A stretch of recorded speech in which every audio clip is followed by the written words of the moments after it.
Oke guys, ini cara kalian bisa dapat puluhan juta per bulan tanpa harus kerja. Nah, di sini gue tanda kutipin kerja karena gue pengen kenalin ke kalian konsep namanya drop servicing.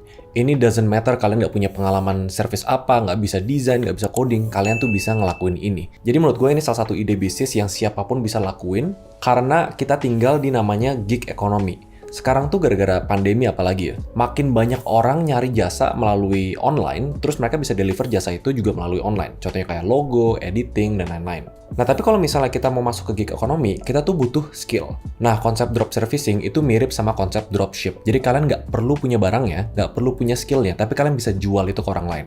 Dan kalau rata-rata dropship kan misalnya marginnya, keuntungannya itu mungkin 20%, mungkin 10%. Drop servicing itu marginnya bisa 50% atau lebih. Jadi hopefully video ini ngebekalin kalian step by step gimana caranya memulai drop servicing.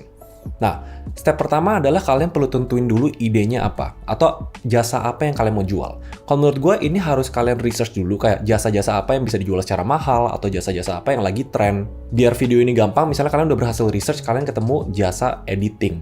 Atau misalnya kayak bikin video bumper, bikin kayak intro video YouTube, kalian mau fokus ke sana. Dan itu sebenarnya step 1, as simple as that. Kalian tentuin jasa yang kalian mau, dan kalian research kira-kira jasa ini tuh bisa dijual mahal nggak di market.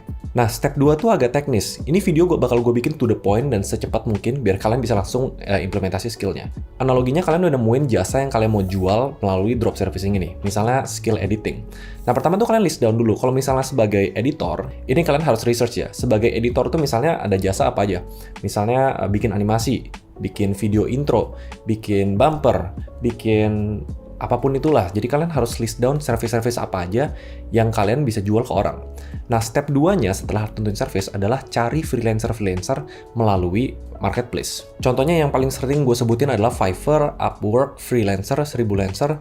Jadi step kedua, kalian cari freelancer-freelancer ini yang menjual jasa editing. Kadang mereka jual jasanya tuh langsung ditulisin harga. Misalnya video intro YouTube 15 detik harganya 750.000. Video editing animasi 5 menit harganya 2 juta. Jadi kalian kumpulin list-list freelancer yang menurut kalian itu bagus. Dan mereka biasanya yang punya portfolio lebih dari 2 tahun, 3 tahun. The beauty of drop servicing, kalian tuh bisa buat jasa kalian seakan kayak kalian udah punya pengalaman 5-10 tahun lebih bahkan. Jadi setelah kalian ketemu freelancer-freelancer ini dari marketplace, kalian chat mereka, terus izin ke mereka untuk jual jasa mereka, plus izin ke mereka untuk pakai portfolio mereka. Nah, ini aspek yang penting banget. Soalnya kan step 1 dari drop servicing itu kita nggak punya skill yang kita jual, kita nggak punya portfolio. Nah, step 2 ini adalah kita pinjem skill mereka dan kita pinjem portfolio mereka. Jadi kalau misalnya mereka udah approve, kalian secara instan tuh punya skill dan portfolio setara sama orang-orang yang udah 5 tahun atau 10 tahun di market. And that's the beauty of drop servicing. Nah, sebenarnya step ketiga sama step keempat itu lebih challenging. Step ketiga itu kalau misalnya kalian udah ngumpulin di step kedua, apa aja service yang mau dijual ke orang, kalian bikin brand kalian. Jadi kan konsep dari drop servicing itu kalian ngejual jasa orang, tapi biar bisa jual lebih mahal lagi, kalian harus bikin brand kalian. Misalnya, kalian bikin nama, logo, company profile, atau Instagram account. Anggap misalnya kalian bikin nama Edit for You. Nah, itu kalian bikin sendiri, itu kalian bikin logonya, kalian bikin sisa-sisanya. Jadi, coba bikin brand kalian itu presentable, biar orang tahu kalau orang ke Edit for You itu bisa jual jasa apa aja sih gitu. Kalau misalnya lebih ekstra, step 3 itu dimana investasi kalian tuh lebih dalam ya. Misalnya bikin website, bikin company profile, lalu pernak-perniknya nanti kayak proses invoicing, proposal, itu kalian bisa invest di sana. Nah, kalau misalnya udah selesai dari step 3, misalnya pertama udah nentuin mau jual jasa edit, kedua udah ngumpulin beberapa freelancer yang punya pengalaman bagus, ketiga kalian kumpulin semua freelancer itu dan portfolio mereka digabungin ke company profile kalian. Jadi the next time kalian cari klien, kalian kasih company profile, nih, gue punya pengalaman 5-10 tahun dan ini portfolio gue.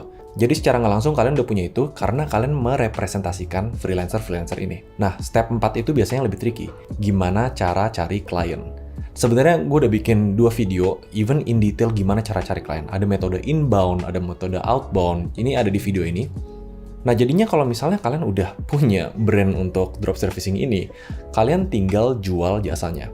Dan the beauty of drop servicing, jadi kan kalian yang tektokan sama klien, kayak klien yang butuh apa, kalian invoice kliennya. Rata-rata orang yang drop servicing itu bisa jual even bisa sampai 3 kali lipat harganya. Analoginya gini, kalian ketemu satu freelancer yang ngejual bikin logo seharga 200.000. Kalian bisa jual ke klien kalian 600.000 perak. Nah, basically untung 400.000 itu modal kalian ngobrol dengan klien, lalu manage project-nya. Jadi freelancernya kalian ngomong, oh gue butuh logo, forward brief kliennya, kalau dia bikin, kasih ke kliennya, kalau klien revisi, tektokan sama freelancernya. Jadi kira-kira kayak gitu. Ada yang metodenya tuh kalian ngurus relationship klien 100%, ada yang metodenya tuh kalian langsung oper ke freelancernya. Tapi kalau misalnya kalian mau langsung oper ke freelancernya, make sure kayak kalian tahu cara harganya itu nggak bocor ke freelancernya. Atau udah ngomong ke freelancernya, ini harganya segini karena gue mau ambil segini ya, transparan aja. Tapi jujur gue lebih suka yang gue tektokan 100% sama klien. Karena kita modal ngobrol doang, tapi kita bisa dapat margin yang jauh lebih tinggi dibanding kita langsung ngoper dia ke kliennya. Cuma kalau misalnya kalian baru mulai dan kalian nggak enak gitu sama freelancernya, kalian bisa mulai nge-charge misalnya 20% atau 30% di atasnya.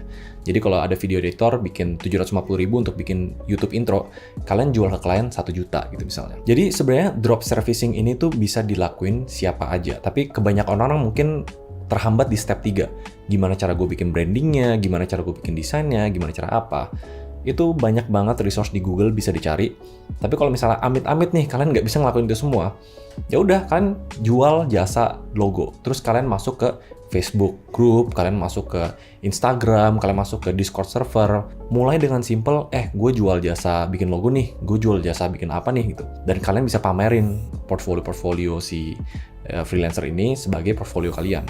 Tapi semakin hebat kalian bisa branding dan semakin kreatif kalian cari klien, kalian beneran deh bisa jual jasa freelancer ini berkali-kali lipat. Dan ini pernah gue lakuin sendiri di klien gue di Singapura. Gue ngedrop service waktu itu marginnya hampir 50%. Jadi kalau misalnya project 500 juta, gue dapat 250 juta cuma tektokan sama klien. Sisanya tuh yang kerjain tuh orang lain. So, menurut kalian gimana? Ini ide bisnis yang menurut gue modalnya minim, siapapun bisa lakuin. Mungkin kuncinya adalah gimana kalian branding dan kalian nego sama klien. Atau cari klien lah. Tapi sebenarnya kita udah ada banyak video YouTube yang ngebahas gimana cara cari klien freelancing. Alright, kalau misalnya kalian ngerasa video ini bermanfaat, kira-kira kalian bakal ngelakuin nggak drop servicing? Kalau menurut gue, worth a try. Itu simple banget. Kalau ada pertanyaan atau mau diskusi, feel free untuk komen di bawah. I guess I'll see you guys in the next video.